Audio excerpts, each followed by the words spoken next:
Hello दोस्तों, कैसे हैं आप लोग। दोस्तों आई होप आप सभी अच्छे होंगे, स्वस्थ होंगे, तंदुरुस्त होंगे और अपनी तैयारी मन लगा के कर रहे होंगे।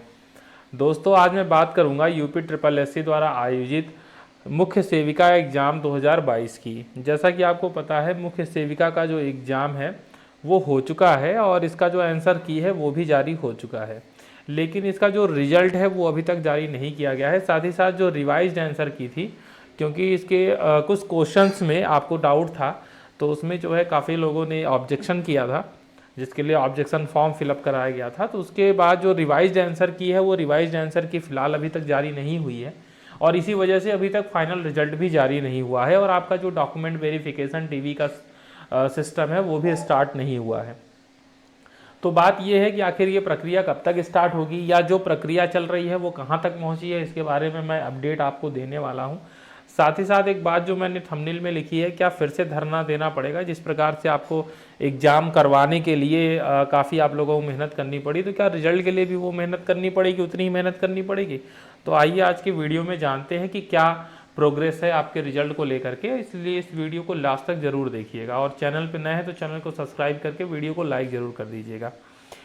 देखिए, बात करते हैं यूपी ट्रिपल एससी मुख्य सेविका परीक्षा 2022 की। ठीक है, जैसा कि मैंने आपको मेन बातें बता दी। एक सेकेंड। अब देखिए, सबसे पहले कि क्या प्रोग्रेस है। देखिए, सबसे पहले मैं बात करता हूं आपके जो ओएमआर सीट है। तो जो आपका ओएमआर सीट है, इसके स्कैनिंग की जो प्रोसेस है वो कंप्लीट हो चुका है। ठीक है, पहली अपडेट तो ये है कि ओएमआर सीट का जो स्कैनिंग प्रोसेस है, तो इसका जो स्कैनिंग है दोस्तों, वो दोस्तों कंप्लीट हो चुका है। ठीक है, यहाँ पे थोड़ा सा, हाँ, ये हमारा सीट का जो स्कैनिंग प्रोसेस है, ये प्रोसेस जो है कंप्लीट हो चुका है। ठीक है, तो एक चीज़ आपके लिए ये बहुत अच्छी बात है कि जो हमारा सीट का स्कैनिंग था ये कंप्लीट हो चुका है। दूसरा बात ये है कि जो लगभग आपकी रिवाइज्ड आंसर की है, तो लगभग आपकी जो रिवाइज्ड आंसर की है वो भी रेडी हो चुकी है। ठीक है, अब इस महीने तो नहीं, क्योंकि अब ये नवंबर तो आपका लगभग निकल ही गया है। हालांकि अभी कुछ समय बचा हुआ है और आयोग की जिस प्रकार से कार्यप्रणाली है तो कुछ कहा भी नहीं जा सकता।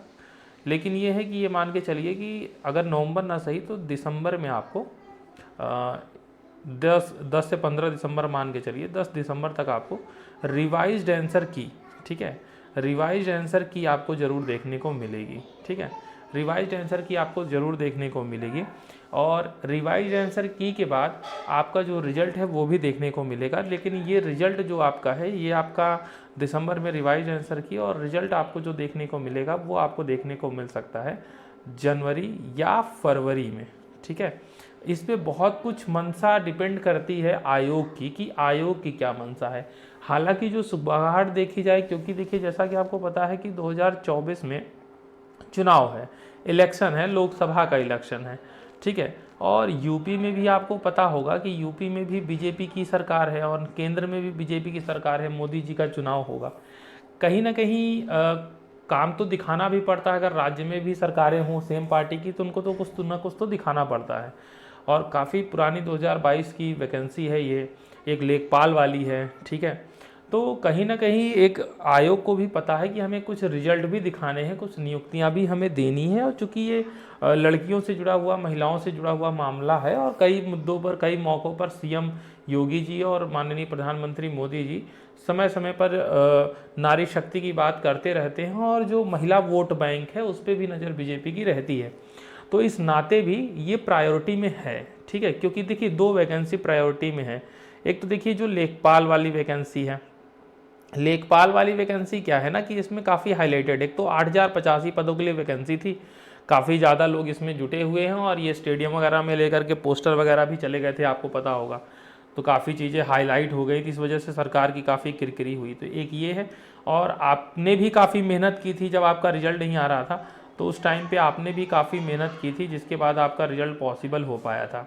ठीक है ना, तो इस वजह से आपकी भी जो चीज़ें हैं वो भी हाईलाइटेड हैं। ठीक है, तो मैं मान के चल रहा हूँ कि अगर इसको चुनाव में नहीं फंसाना होगा, चुनाव में जो है, हालांकि अब चूंकि आचार संहिता तो जो भर्तियाँ चालू हैं उनमें लगती नहीं है, लेकिन आयोग के पास एक बहाना आ जाता है कुल मिला के। ठीक है, और बाकी हमें आपको पता है, लेकिन आयोग के पास बहाना आ जाता है लटकाने के लिए। ठीक है ना, तो ये आप मान के चलिए दिसंबर में आप रेडी रहिए। दिसंबर में हो सकता है फर्स्ट वीक में, फर्स्ट में ना सही तो सेकेंड वीक में आपको रिवाइज्ड आंसर की ज़रूर देखने को मिलेगी। और रिवाइज्ड आंसर की के बाद फिर आपको बहुत मोस्ट प्रोबेबली जो है 15 जनवरी, जनवरी में अगर सो गया आयोग तो जनवरी फरवरी, और मैं तो यही कहूँगा अगर जनवरी में आपको रिजल्ट ना मिले तो फिर फरवरी से आप आयोग के चक्कर काटना स्टार्ट कर दीजिए, घेराबंदी स्टार्ट कर दीजिए, नहीं तो फिर ये लटका देंगे, ठीक है ना। तो आपको वेट करना है 25 जनवरी तक का, क्योंकि फिर वो नेशनल हॉलीडे, फिर वो महीना निकल जाएगा। अगर 25 जनवरी तक में रिजल्ट ये जारी नहीं करते हैं, ठीक है, तो आपको फरवरी में जो है इनका चक्कर लगाना स्टार्ट कर देना होगा, जिससे कि ये वैकेंसी ज़्यादा दिनों तक ना खींचे, ठीक है ना।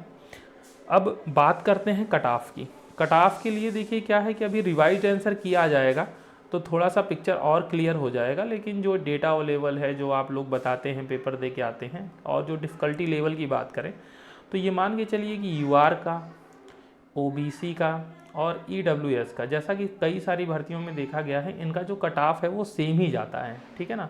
तो इनका देखिए जो कट ऑफ जाने वाला है वो 55 प्लस माइनस आप इसमें 3 कर सकते हैं, ठीक है ना।